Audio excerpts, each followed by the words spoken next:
The call came in while I was standing under fluorescent lights, pretending to care about a spreadsheet. My phone buzzed against the edge of my desk. Unknown number. I almost let it go to voicemail until I saw the caller ID tag, Harbor Point Bank. I stepped into the hallway and answered quietly, "This is Tessa." A man's voice, calm and measured. "Ms. Hale, this is Martin Klein, branch manager at Harbor Point. I'm calling about your beach house." My throat tightened. Not panic, recognition. The beach house was the one thing I didn't talk about at work, the one thing my parents couldn't ruin with a comment at dinner, the one place that felt like mine. "What about it?" I asked. There was a pause, like he was checking the exact words he was allowed to use. "Your property was refinanced yesterday," he said, and I felt my blood drain from my hands so fast my fingers went cold. "That's not possible." "It's processed in our system," he replied. "New loan number, new payment schedule, closing package uploaded." I stared at the beige wall in front of me, like it might tell me this was a mistake. I didn't sign anything. Another small pause. Then his voice dropped slightly, more serious. "That's why I'm calling," he said. "The refinance was completed without your presence." My mouth went dry. "Without my permission?" "Yes," he said cleanly, "and the parties who initiated it were listed as your parents." I didn't move. I didn't breathe too loudly. I didn't give him anything emotional to write down later. I just asked carefully, "What exactly do you mean by listed as my parents?" "It shows two individuals presented documents," he said. "What, they claimed they were acting on your behalf?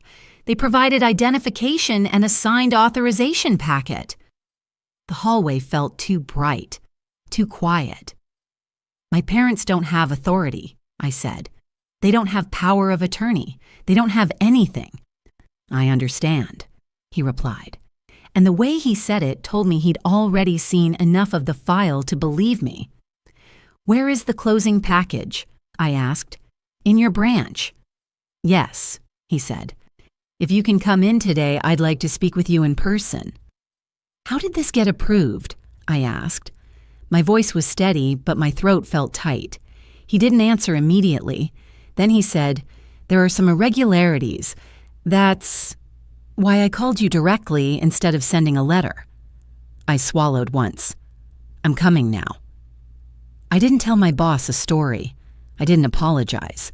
I grabbed my bag, walked out, and drove like every red light was trying to steal something from me. On the highway, my brain did what it always does when my parents get involved. It built a timeline.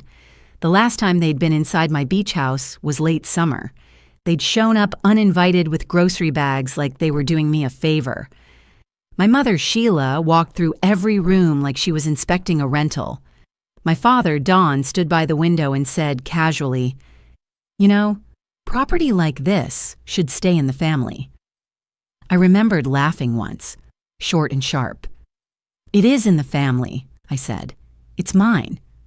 My mother smiled the way she smiles when she's decided something doesn't matter. "We'll see," she'd said softly, like it was a joke. I parked at the bank with my heart steady and my hands cold. Inside, and everything looked like banks always look. Polished floors, low voices, people signing their lives away with cheap pens. A television in the corner played muted ads about trust and security. I walked straight to the front desk. "I'm here to see Martin Klein," I said. "Tessa Hale." The receptionist's smile faltered for half a second as she typed my name. "Yes," she said quietly, "he's expecting you." That single word, expecting, hit like a bruise. Martin met me in the lobby, mid-40s, navy suit, polite expression that had already dropped its customer service warmth. "Ms. Hale," he said, and guided me toward a glass-walled office. I didn't sit until he sat. I set my ID on the desk without being asked. "I didn't authorize a refinance," I said calmly. Martin nodded once. "I believe you," he said. And I'm going to show you why." He turned his monitor slightly away from the glass, then clicked through screens with practiced speed. "You have an existing mortgage on the beach property," he said. "Modest balance, good standing, no issues." "I know," I said. "Yesterday afternoon," he continued, "a refinance application moved from pending to funded. That's not normal without the borrower present." He opened a digital file. A scanned packet appeared. Forms stacked like a neat little crime. He zoomed in on a signature page. "This is the signature used," he said. I leaned forward just enough to see it. My name, my address, my handwriting, almost. Almost doesn't count. "That's forged," I said. Martin's eyes flicked to me, then back to the screen. "Yes," he said quietly. "I compared it to your signature card on file. It doesn't match your pressure pattern." My stomach turned, but I kept my voice level. "Who signed it?" Martin didn't say my parents' names again like he was trying not to inflame me, but the file didn't have that restraint. "They presented themselves as your authorized representatives," he said. "They provided documentation claiming permission." "Show me," I said. He clicked. Another page appeared, an authorization form that looked official enough to fool someone who wanted to be fooled. I scanned it and felt the cold move from my hands into my chest, because the notary stamp at the bottom wasn't blank. It was filled out. Commission number, date, county. Martin watched my face change. "Do you recognize the notary?" he asked. I didn't answer yet. I just stared at the stamp and let the memory rise on its own. My mother had a friend who helped with paperwork, a woman who used to show up at family parties with a leather tote bag and a smile that didn't reach her eyes. My mother once said, like she was bragging, "She can get signatures handled quickly." Martin cleared his throat softly and kept going. "There's more," he said. He clicked into the funding details. His jaw tightened slightly as the screen loaded. "This refinance didn't just lower your payment," he said. "It pulled cash out." "How much?" I asked. He paused like he hated that he knew. "A significant amount," he said carefully. "It was structured as cash-out proceeds." "Where did the cash go?" I asked. Martin didn't answer immediately. His eyes stayed on the screen. His hand hovered over the mouse. "Before I show you," he said, "I need you to understand something. And if this is fraud, and it appears to be, then the fund's destination is evidence." "I understand," I said. "Show me." He clicked one more tab. His face changed. Not dramatically, just the way someone freezes when a simple problem becomes a criminal one. He stared at the screen for a full beat, then another, like he was rereading it to make sure it was real. Then he leaned back slightly in his chair and said very quietly, "We're canceling the refinance." My throat tightened. "Can you do that?" "We can place an immediate rescission hold and escalate to our fraud counsel," he said. "Because the signature is forged, because the borrower disputes, and because this file just triggered a compliance alert." "What alert?" I asked. Martin swallowed once. Then he angled the monitor slightly, careful not to expose account numbers. On just the header of a warning line. Something internal, something serious. He clicked into a participants section. Names populated, roles, IDS. His mouth tightened. "And," he said, voice low, "because I can see who helped your parents push this through." I stared at him. "Who?" Martin didn't answer right away. He just looked at the screen again, like he'd just realized he recognized the name. Then he said, "The assisting party listed on the closing packet is someone our bank has flagged before." My stomach went cold in a new way, because that meant this wasn't my parents improvising. This was my parents using a person who does this for a living. Martin lifted his eyes to mine and said, "Miss Hale, do you know an escrow broker named—" He stopped mid-sentence, like he'd caught himself saying too much too soon. And in that pause, I realized something worse than the refinance itself. My parents didn't just want money. They wanted control over my house, my credit, my future, using a system that would make it look like I agreed. Martin's cursor hovered over the name like it weighed 100 pounds. "I need you to tell me," he said carefully, "if this person is connected to your family, because if she is..." This just became a much bigger case. Martin's cursor hovered over the name like it was radioactive. Then he clicked. A profile panel opened on the right side of the screen, an internal contact record with a roll tag, a license number, and a small red banner across the top. "Do not process. Prior compliance escalations." Martin didn't look at me when he spoke. He looked at the warning like he was choosing each word to keep this clean. "Her name is Marla Keene," he said. "She's listed as the closing facilitation partner on your refinance." "Closing facilitation?" I repeated. He nodded. "Third-party closer," he said. "The person who brings documents, coordinates signatures, routes packages. The person who makes a refinance feel smooth." My throat tightened. "And she's flagged." "Yes," Martin said, "for assisting in irregular closings. Not enough for a public ban, but enough for us to stop processing and escalate." I stared at the screen. How does someone like that end up on my file? Martin's jaw tightened. "Because someone requested her," he said. "Or someone on the inside didn't ask questions." I didn't raise my voice. I didn't let my hands shake.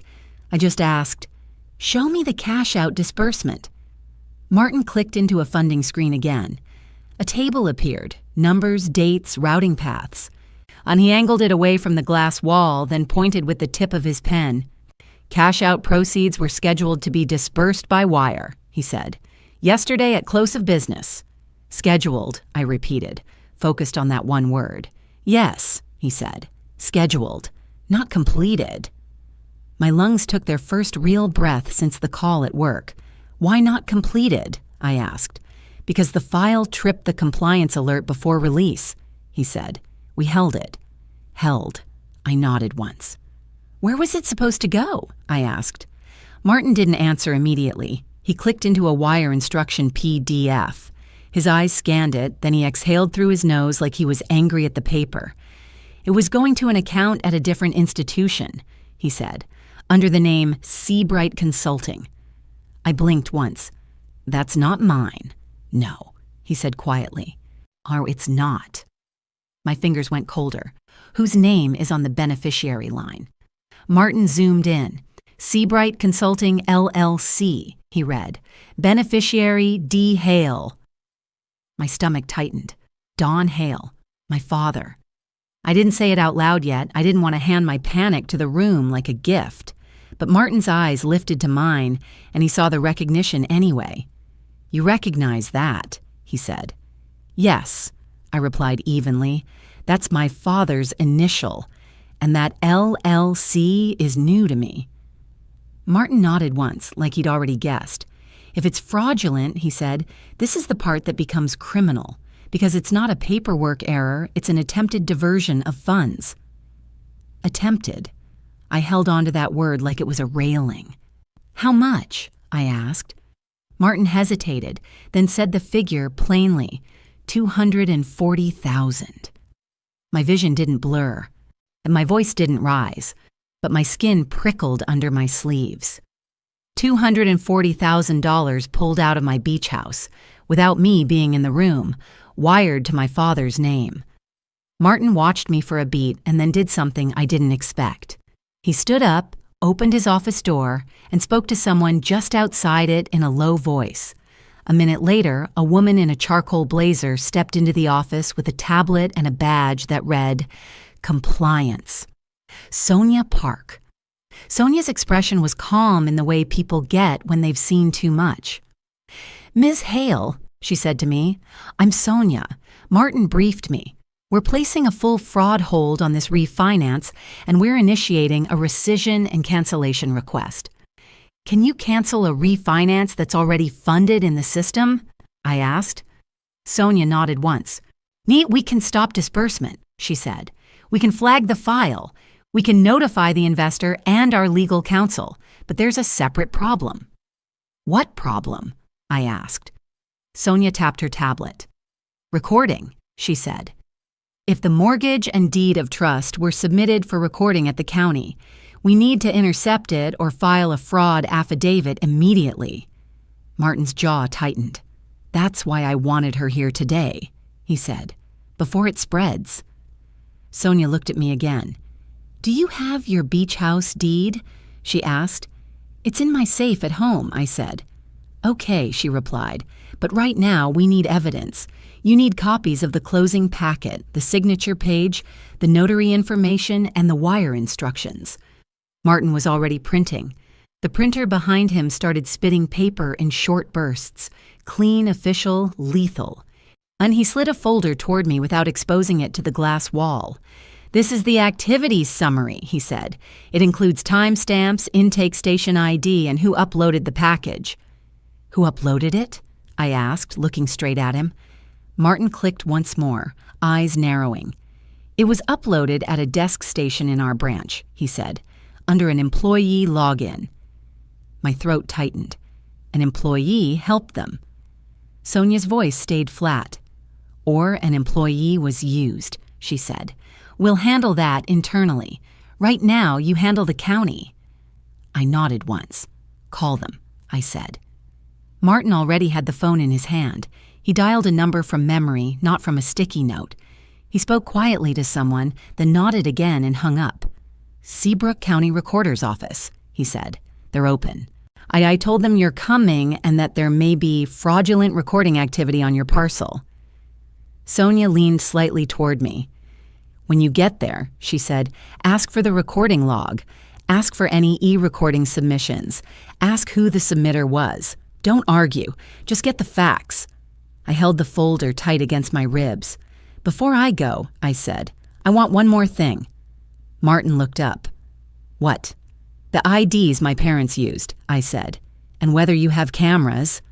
Sonia answered before Martin could. There are cameras, she said. And yes, we will preserve footage. Martin clicked into the appointment log again. They checked in under estate property update, he said. And the closer, Marla Keene, was listed as the coordinator. Sonia's eyes sharpened. That's a pattern, she said quietly. What pattern? I asked. She didn't dramatize it. When fraud teams use family members, she said, they often pair them with someone who knows the system. The family provides personal info. The closer provides process. I stared at the folder in my hands. So Marla Keene is the process. Yes, Sonia said, and your parents are the mask. My phone buzzed in my pocket. I didn't look. I didn't want to. But it buzzed again and again. When I finally pulled it out, the screen was lit up with the same name 3 times. Mom, Dad, Mom. I didn't answer. I screenshot the call log. Then I slid my phone back into my bag like it was evidence. Martin watched me do it and nodded once, approving without saying the word. On my way out, Sonia handed me a single page. This is our fraud case number, she said. Give it to the county clerk. If they want to verify the hold, and they can call us. Thank you, I said. Outside, the sun felt too bright for what was happening. I drove to the Seabrook County Recorder's office with the folder on the passenger seat, like a weapon I didn't want to use. Inside the county building, everything smelled like paper and old air conditioning. A line of people waited at a counter under fluorescent lights. A sign on the wall said, "No legal advice provided," in big letters. I stepped up when it was my turn and kept my voice calm. My name is Tessa Hale, I said. I need to check the recording status for my beach house parcel. I believe fraudulent documents may have been submitted yesterday. The clerk blinked, then looked at my folder. Parcel number, she said. I gave it to her. She typed. Her face stayed neutral at first, then she paused. Her eyes narrowed slightly at the screen. What? I asked. She didn't answer immediately. She clicked once, then again, and her posture changed. Ma'am, she said carefully, I'm seeing an e-recording submission. Submitted by who? I asked. She clicked into a detail view. Submitter name is Coastal Signings LLC, she read. My throat tightened. Coastal signings, I repeated. Is there a person attached? The clerk scrolled, then nodded. Yes, she said. Submitter contact is Marla Keene. My stomach went cold, because Martin's office wasn't the start of this. It was just the first place my parents' paperwork hit resistance. The clerk clicked again. There are 2 documents in the queue, she said. 2, I repeated. She nodded, eyes still on the screen. A deed of trust from the refinance, she said. When another instrument submitted right after it. What instrument? I asked. The clerk's lips pressed together as she read. It says limited power of attorney, she said. I didn't move. I didn't blink. Because my parents weren't satisfied with one forged signature. They were stacking authority on top of authority, layering paperwork until my objections would sound like noise. The clerk looked up at me. Do you want to file a fraud affidavit today? She asked. Yes, I said.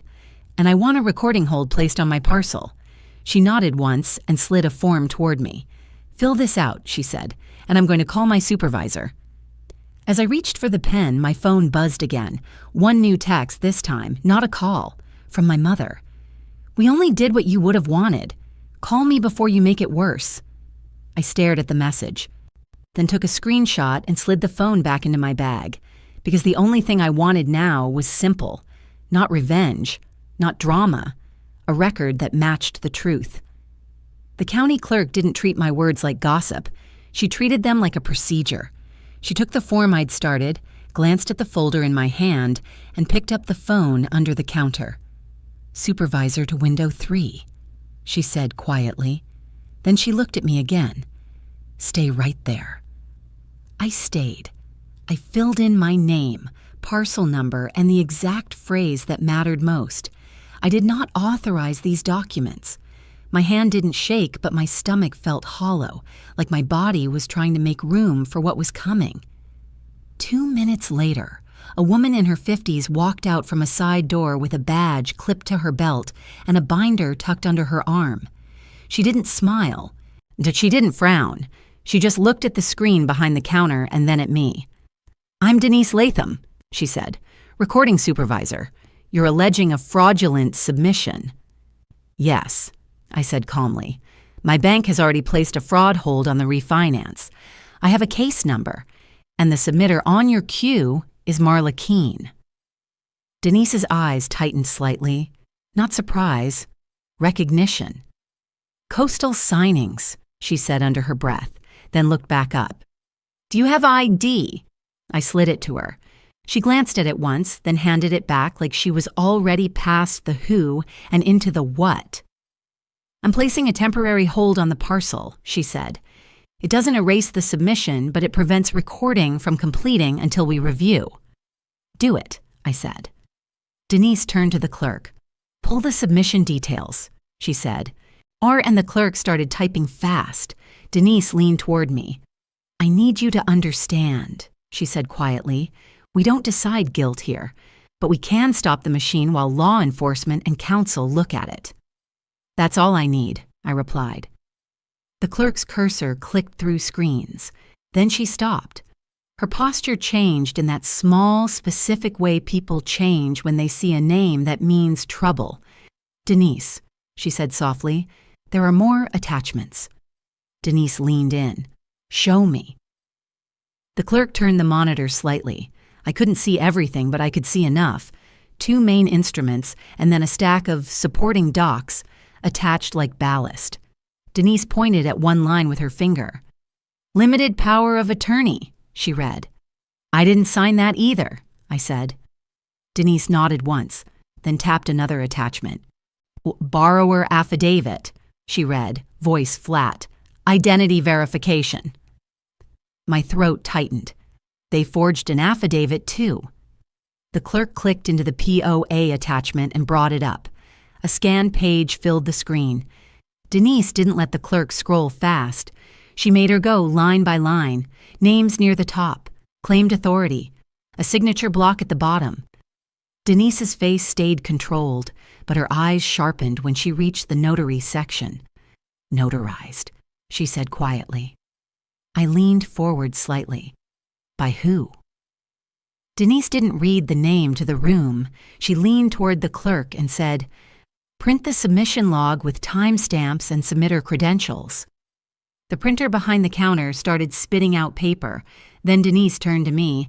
"Ms. Hale," she said, "this submitter is using an e-recording portal credential. With that credential is tied to their company. We can provide the digital certificate metadata to law enforcement." "Meaning," I said. "Meaning this wasn't mailed in," she replied. "It wasn't a random walk-in. It was submitted intentionally through a controlled channel." Controlled. My parents didn't do controlled. They did loud. They did emotional. Which meant someone else had built the channel for them. Denise slid the fresh printouts to herself, scanned them, and then slid one page toward me face down. "This is your receipt that a hold was placed," she said. "This is your Q log. It shows the submitter, the time, and the document types." I nodded once and tucked it into my folder without flipping it up for the lobby cameras. Denise leaned closer. "We see coastal signing submissions often," she said quietly. "When they're clean, they're clean. When they're not, they arrive in clusters. POA, affidavit, quick cash out, quick record. Clusters." I swallowed once. "So what happens now?" "You finish the fraud affidavit," she said. "We timestamp it today. Then I'm emailing our legal counsel and flagging this for our fraud liaison. If your bank counsel reaches out, we'll coordinate."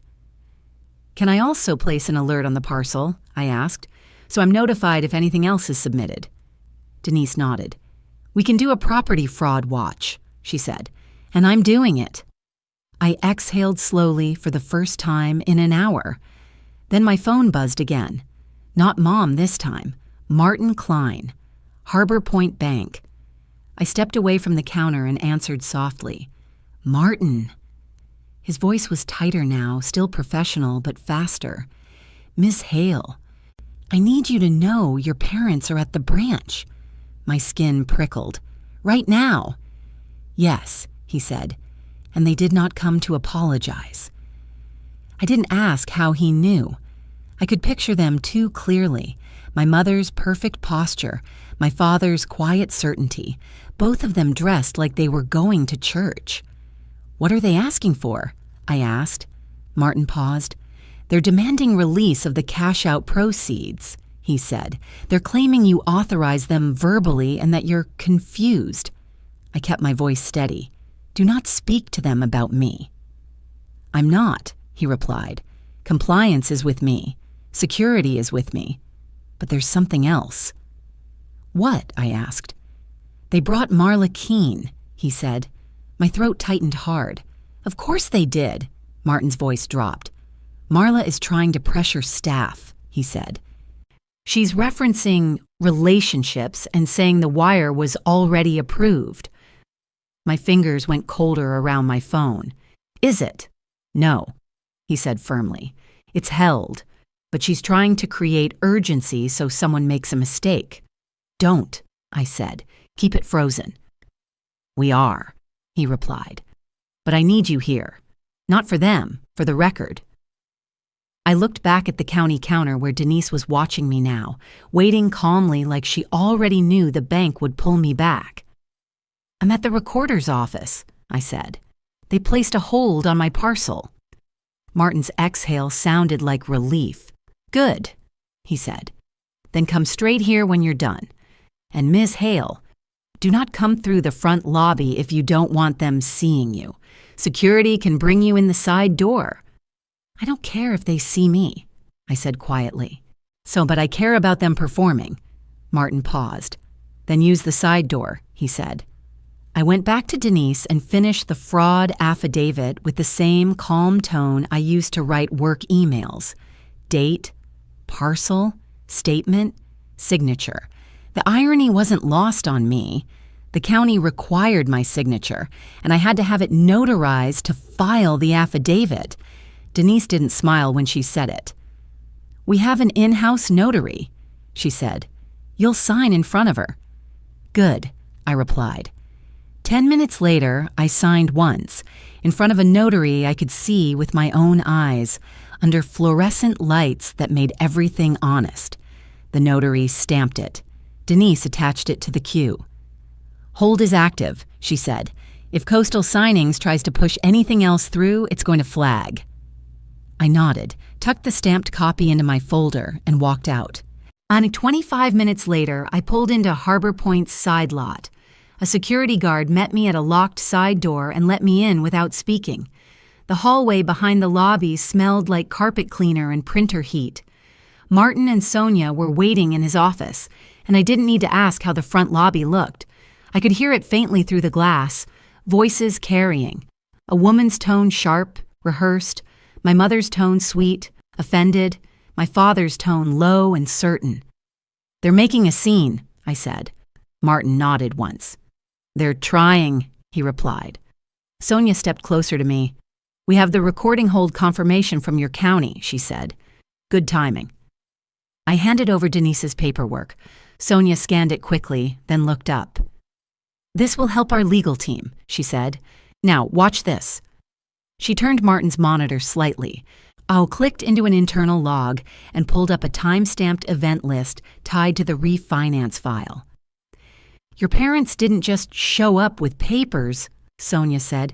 "They used a bank employee pathway." My throat tightened, meaning someone inside pushed it. "Or someone inside was tricked," she corrected, and then she clicked another tab that made Martin's jaw harden. "Employee Station ID," Sonia read, "and the login used to accept the packet."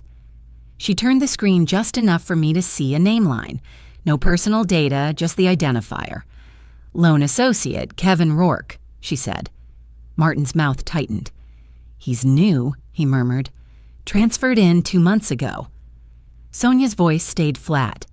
"He accepted the packet under standard review," she said, and the closer listed, Marla Keene, was entered as the facilitator. Martin leaned back slightly. Which shouldn't have passed," he said. "Correct," Sonia replied. Then she clicked again. Martin froze. "What?" I asked.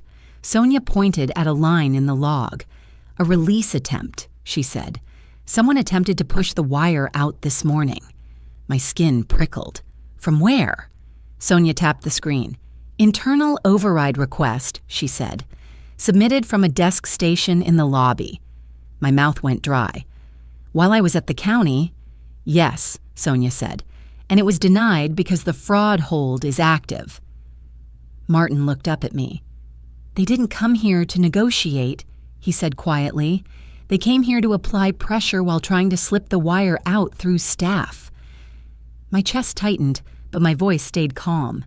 "So they're trying to exploit a person, not a system."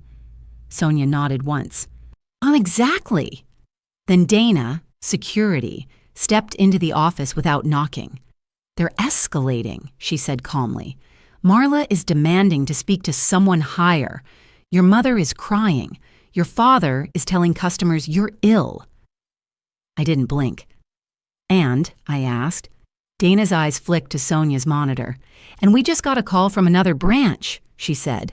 "Same closer name, same packet style, different property." Martin's face tightened. "Another property," he repeated.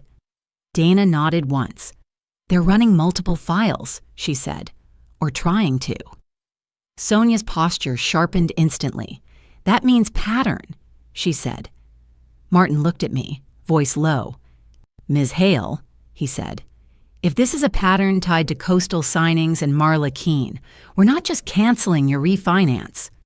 He paused, eyes hard. "We're reporting it." I nodded once. "That's good," I said. Dana glanced toward the door.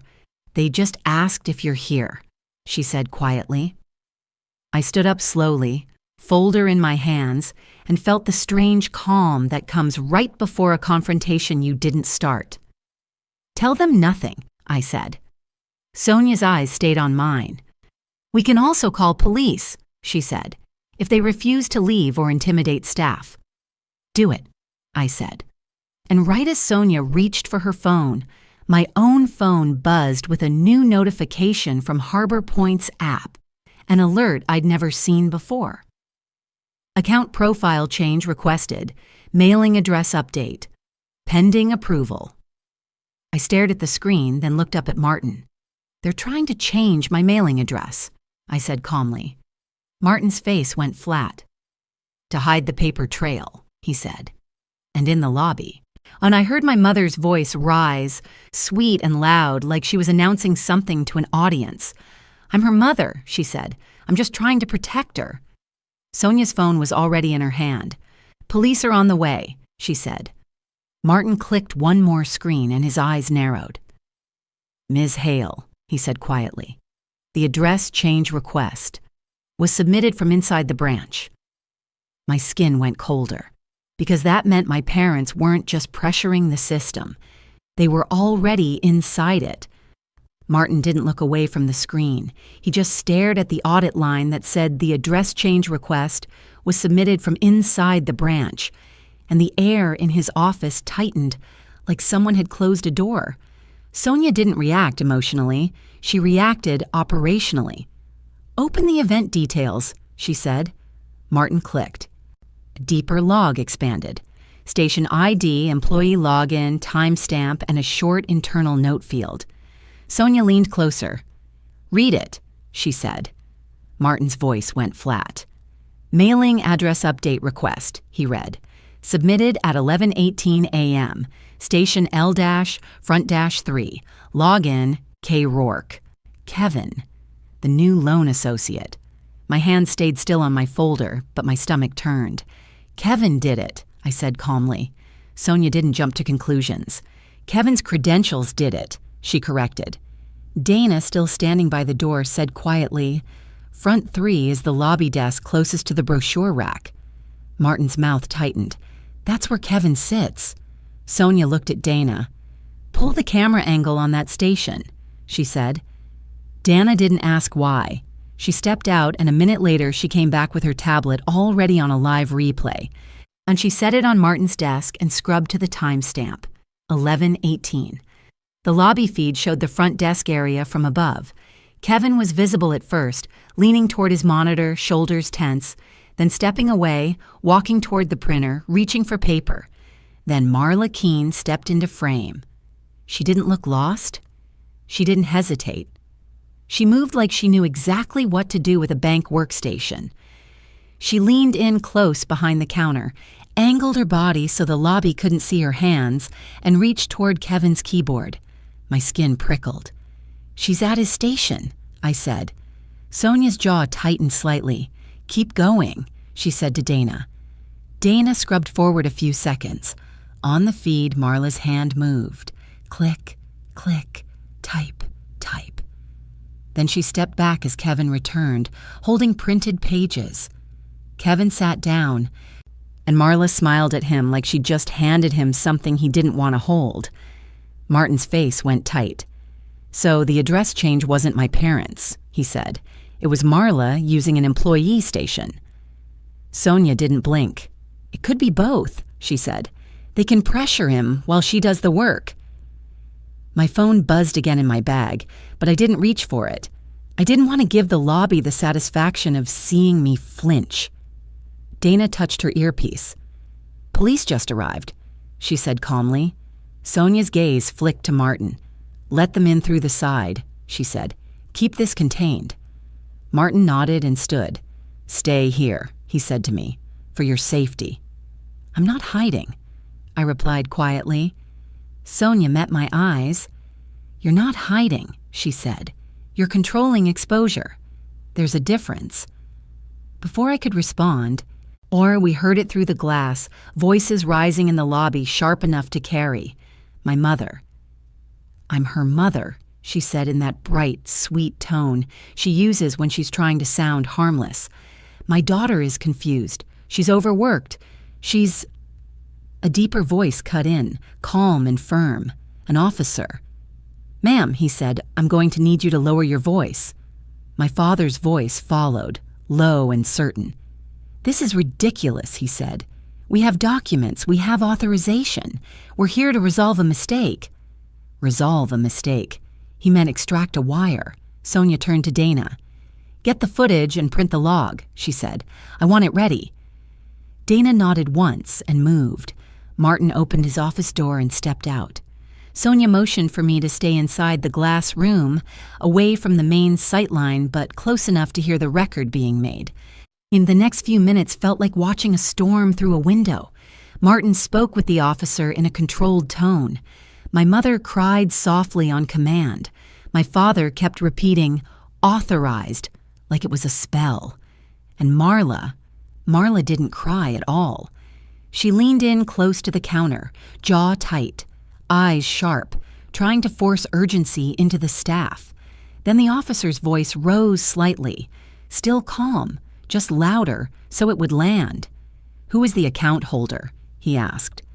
My mother answered too fast. She is, she said, gesturing vaguely, but she can't handle these matters. That's why we...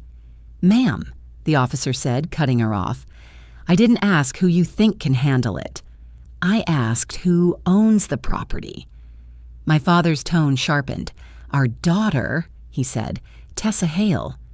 Sonia looked at me. That's your cue, she said quietly. Short, clean. I stepped out of the office and into the hallway, then into the lobby sightline. My parents' heads snapped toward me instantly like they'd been waiting to pounce. My mother's face lit up with fake relief. Tessa, she gasped. Thank God, tell them. Tell them we were just helping. I didn't look at her. I looked at the officer. My name is Tessa Hale, I said calmly, and held up my ID. I did not authorize any refinance. I did not sign any documents. My signature was forged. The officer took my ID, glanced at it, then looked at Martin. You called her, he said. Yes, Martin replied, because the signature doesn't match, and because the file triggered compliance alerts. My father stepped forward half a pace. This is a family misunderstanding, he said, voice low and firm. We were acting on her behalf. She's stressed. I didn't react.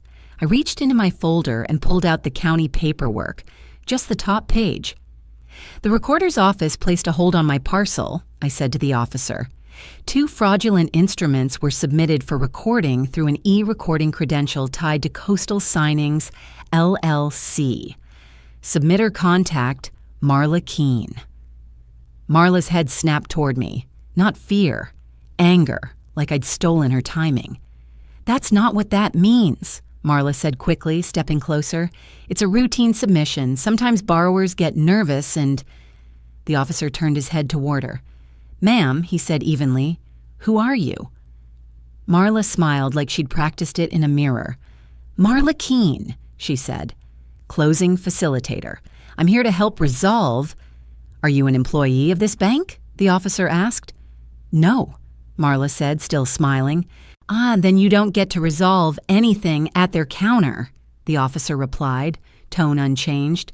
Step back. My mother's voice rose again.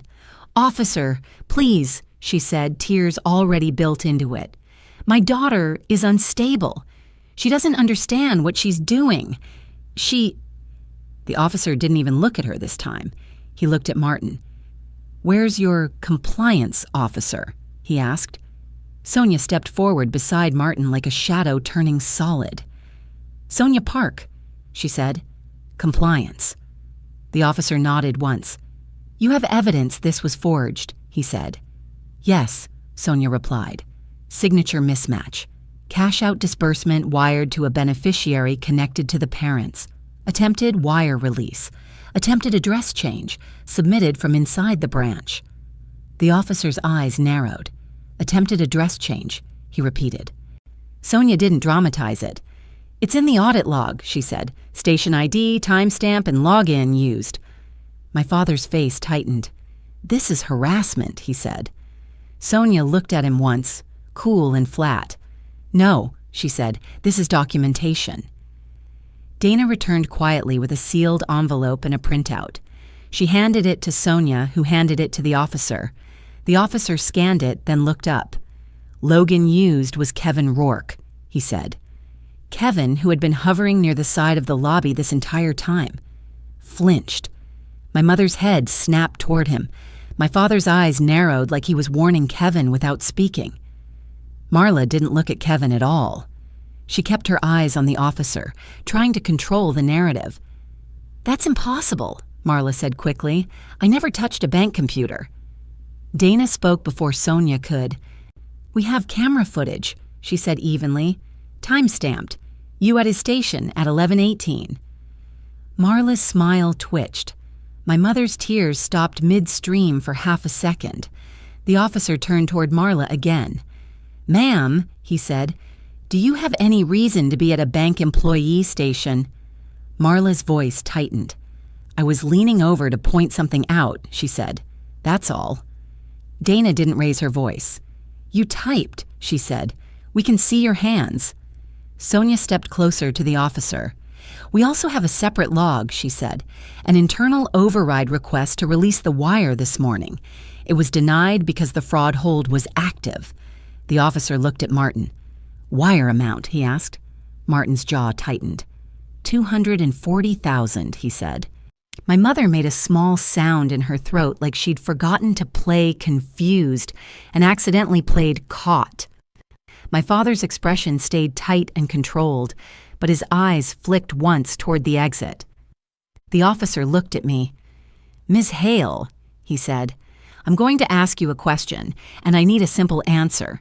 Did you authorize your parents to refinance your beach house?" "No," I said. "Did you authorize them to receive cash-out proceeds?" he asked. "No," I said again. He nodded once. "Okay," he replied. Then he turned back toward my parents and Marla, and his tone shifted from customer service police to "this is now a case." "Ma'am," he said to Marla, "I'm going to ask you to provide identification." Marla's smile returned too quickly. "Of course," she said, reaching into her bag. My mother jumped in. "She's helping us," she said brightly. "She's a professional." The officer didn't respond to professional. He responded to what he could prove. He took Marla's ID, glanced at it, then spoke quietly into his radio. Dana's tablet chimed with a new incoming alert from security, an internal message. Dana glanced down, then looked up at Sonia. "The other branch called back," she said quietly. "The second property attempt, they have the same closer name, same company credential." Sonia's posture sharpened. "Pattern," she murmured. The officer heard it anyway. "Second property attempt," he repeated. Sonia nodded once. "Not your jurisdiction, maybe," she said, "but it's relevant. Coastal Signings is appearing across multiple irregular files." The officer's gaze settled on Marla again, and something in his face changed. Recognition, not suspicion. When he looked down at Marla's ID, then back up and said very calmly, "Ms. Keene, do you know you're already listed in a financial crimes bulletin?" Marla's smile froze. My mother's mouth opened slightly. My father went still. And the officer's next sentence landed like a door locking. "I need you to stay right here," he said to Marla, "because a detective is on the way, and this file is about to get a lot bigger than your little closing packet." The detective arrived the way real consequences arrive, quiet, fast, and without asking anyone's permission. He didn't storm in. He didn't raise his voice. He walked through the bank doors with a notebook in one hand and a badge already out, eyes moving over faces like he was counting exits. "Detective Owen Mercer," he said to the officer, then to Sonia. "Financial crimes." Marla tried to recover her smile. "Detective, this is a misunderstanding." Mercer didn't look at her yet. He looked at Martin. "Who's the borrower?" he asked. Martin gestured toward me. "Tessa Hale," he said. "She's the owner on record. She disputes the refinance and the signatures." Mercer's gaze landed on me, calm and direct. "Ms. Hale," he said, "did you sign any refinance documents yesterday?" "No," I answered. "Did you authorize anyone to sign for you?" he asked. "No," I said again. He nodded once like he was checking boxes, not collecting emotion. Then he turned his attention to the machine that mattered most. "Show me what you have," he said to Sonia. Sonia didn't give him a speech. She gave him a folder. Audit log printouts, signature comparison notes, wire instructions, the override request, now the address change attempt, and Dana's time-stamped footage reference. Mercer scanned the top page, then looked up at Dana. "You have video of her at the workstation," he said, nodding toward Marla. "Yes," Dana replied. "Time-stamped, clear," she typed. Marla's smile twitched. "I leaned over," she said quickly. "I was pointing, that's all." Mercer finally looked at her. His eyes were flat. No anger, no warmth. "Ma'am," he said, "what is your role in this refinance?" "I'm the closer," Marla replied, too smooth. "I facilitate signatures and routing. I don't—" "You facilitate," Mercer repeated, "meaning you handled the package." "Yes," she said. "And the e-recording submissions," Mercer continued, "were sent through your company credential." Marla's lips pressed tight for half a beat. "That's normal," she said. That's how e-recording works." Mercer nodded once. "It is," he said, "which means it's traceable." My mother tried to step in with her sweet tone. "Detective, my daughter is confused." Mercer cut her off without raising his voice. "Ma'am," he said, still looking at Marla, "I'm not taking medical opinions from family members while I'm reading a fraud file." My mother went still. My father's jaw tightened like he didn't like hearing the word fraud spoken out loud. Mercer turned to Martin. "Cash out amount?" he asked. $240,000, Martin said. Mercer's eyes flicked to the wire page. "Beneficiary?" he asked. Martin hesitated, then said it cleanly. "The wire instructions route to an account named Seabright Consulting. Beneficiary line shows D. Hale." My father's eyes flashed. "Detective," he said, low and firm. "Nah, this is harassment. That's my business account. We were—" Mercer held up one hand, not to silence him forever, just to stop him from flooding the record with noise. "You can explain later," Mercer said. "Right now, you're going to stop talking." My father's mouth tightened, but he stopped. Mercer turned back to me. "Ms. Hale," he said, "do you want to pursue charges?" "Yes," I replied, and my voice didn't shake. "I want the refinance canceled, my parcel protected, and an investigation opened." Mercer nodded once. "Good," he said, "because this isn't a civil disagreement. This is attempted mortgage fraud with a planned diversion of funds." Marla's smile cracked slightly. "Attempted," she echoed, like she wanted to cling to the word. Mercer didn't argue. "Attempted is still criminal," he said. Then he moved, efficient. When he asked Martin for the branch station ID log, he asked Sonia for the internal fraud case number. He asked Dana to preserve the footage and produce a certified copy. He asked for Kevin. Kevin stepped forward from the side of the lobby, looking pale, eyes darting toward my parents, like he was searching for permission to speak. Mercer studied him for 1 second. "Were you threatened?" he asked. Kevin swallowed. "No," he said too fast. Mercer's tone didn't change. "Were you pressured?" he corrected. Kevin's throat moved again. His eyes flicked to Marla, then away. "She kept saying the wire had to go out today," Kevin muttered. "She said she'd worked with the bank before. She said she knew people." Mercer nodded once. "Did she touch your workstation?" he asked. Kevin hesitated. Dana didn't speak. She didn't need to. The camera already had the answer. Kevin's voice came out small. "Yes," he admitted. "She leaned over. She typed something. I thought she was just pulling up the file." Mercer turned to Marla. "You typed under his credentials," he said. Marla's smile returned, strained. "That's not illegal," she snapped. "I was trying to fix the file." Mercer's eyes stayed flat. "It becomes illegal when the file is fraudulent," he said. "And you knew it was because you layered authority." Sonia's head lifted slightly. "Layered authority?" she echoed. Mercer nodded. "Deed of trust," he said, counting off. Limited power of attorney, borrower affidavit, address change attempt. That's not fixing, that's hiding. My mother's voice rose again, trying to pull the room back into her orbit. "This is ridiculous," she cried. "Wait, we're her parents." Mercer turned toward her, calm as a locked door. "And you're also the people trying to extract $240,000 from her property," he said. "So your title doesn't help you." My mother's tears stopped on the spot. My father took one step backward like he was recalculating.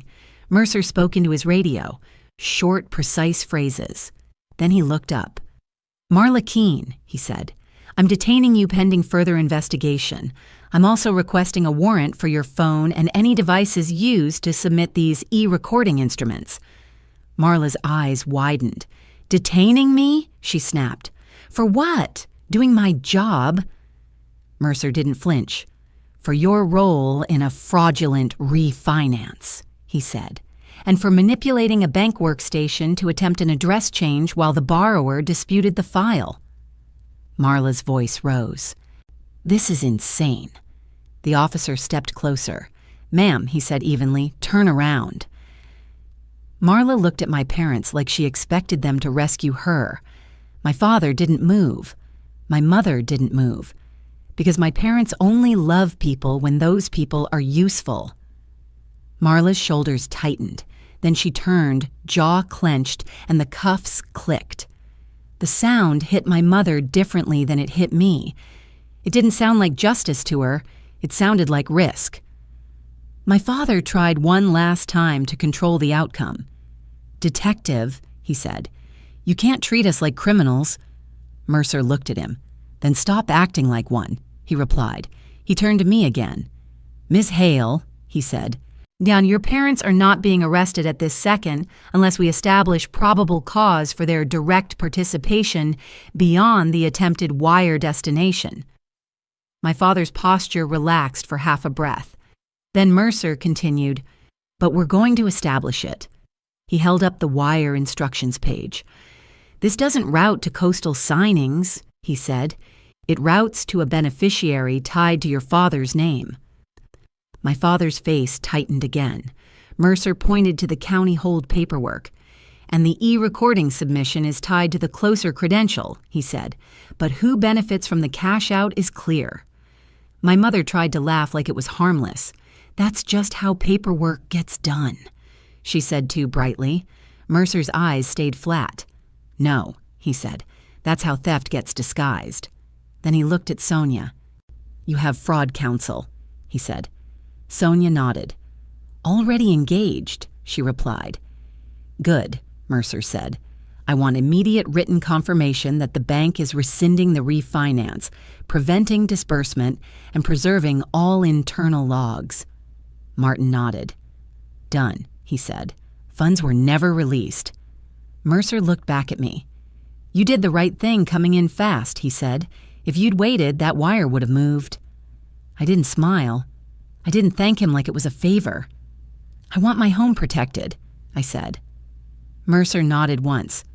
"We'll get you there," he replied. 2 hours later, I sat in a small interview room at the station with Detective Mercer and a records tech who scanned my folder page by page. I gave a statement that sounded boring, because boring is what wins in fraud cases. Dates, times, who called me, what Martin said, what the county clerk saw, what Marla did at the workstation, what the wire instructions showed. Mercer didn't need me to guess motives. He needed me to confirm facts. When I finished, he slid a paper across the table. "Protective measures," he said. "Credit freeze, property fraud watch, and I recommend a no-contact order." "I'll file," I said. He nodded once. "Good." The next morning, Harbor Point's legal counsel sent written confirmation. The refinance was formally rescinded and canceled for fraud. The cash out never disbursed. The deed of trust submission was flagged and stopped. The county recorder's office kept the hold in place until the bank's rescission documents were recorded, and the fraudulent Q was rejected. A week later, Warrant the consequences stopped feeling like a scary day at the bank and started looking like what it really was. Marla Keene's company credential was suspended. Her e-recording access was revoked. A warrant was executed on her office devices, and investigators connected her to other irregular files across multiple properties. She was charged with felony mortgage fraud-related offenses and conspiracy because the pattern wasn't an accident and the footage wasn't deniable. My father didn't get to hide behind his calm voice either. The LLC account that was set to receive the wire became evidence, not a shield. The investigation tied the attempted cash-out diversion directly to him, and he was charged for his role in the scheme.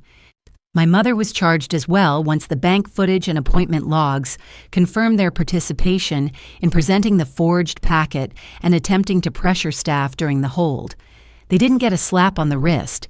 They got court dates, no contact conditions, restitution orders, and the kind of legal record they'd spent their lives trying to keep off themselves while putting it on me. And my beach house, my one quiet place, stayed mine. Not because I begged, but because the paper trail finally matched reality. A month later, I drove to the beach house alone and stood in the doorway for a long time without stepping in. Not because I was afraid of the house, because I was letting my body relearn that it was safe. The locks were changed, my credit was frozen, the county fraud watch was active. And every time I thought about what could have happened, I remembered the only thing that mattered. The wire never moved. If your parents tried to refinance your property behind your back, would you confront them first? Or go straight to the bank and county office like I did? Tell me what you'd do in the comments. Like, subscribe, and I'll see you in the next video.